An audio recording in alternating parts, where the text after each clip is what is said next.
Paul. Yes. I'm sitting here because it's really raining this morning. Yes. And I got all my stuff wet. Backpack's almost drenched. Woke up on a hardwood floor, sleeping in a sleeping bag. And I had mentioned that I'd like to sleep in a bed, but you thought it wasn't important to enforce the laws of the United States. You're unable to enforce them. You have an inability to enforce the actual requirements of the law.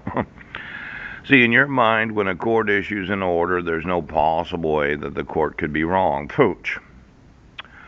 But we went through those court orders, didn't we? And maybe today we'll look at them again.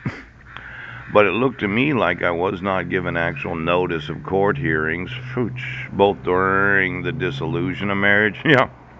How many days is it? I'm not planning on doing a lot today, but I could go through some more court rules of different counties.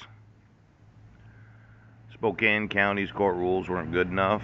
How many days do you have for mailing? And how many days does the respondent have to respond? And do you have to have a reply in the actual file before having a court hearing?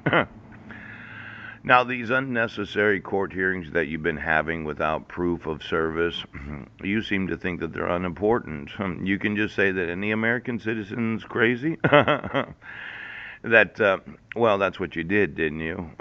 As a judiciary. You can say that any individual in this nation is crazy because somebody filed a protection order without protecting the rights of the accused, of those that have.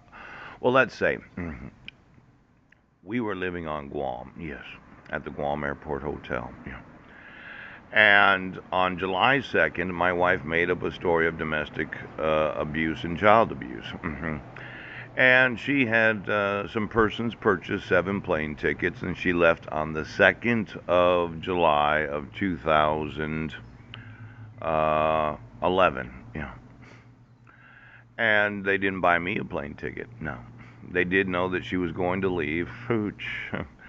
She took all of my sons, right, and she had me put in jail for 10 days for the allegation of domestic violence and child abuse.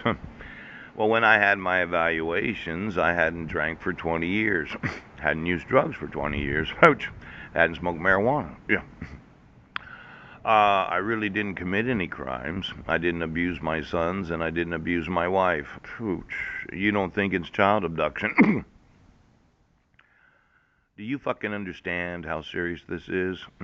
She gets here, and within 3 days of her being here on July 8th, because she got here to the 3rd, you can't include the weekends, ooch, you decided that you're going to issue a custody violating protection order without having any due process to myself as a father. And then you're going to have another court hearing, another temporary protection order, yes, without any notice of actual hearing before doing that.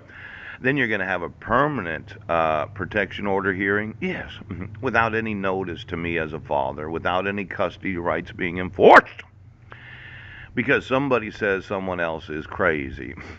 Now, there's a big issue with judiciaries that don't want the actual respondent in court. You don't want to hear. Now, this concept of the allegation of being insane. Today we're going to talk about insanity. Because you've got to be the craziest fucking court system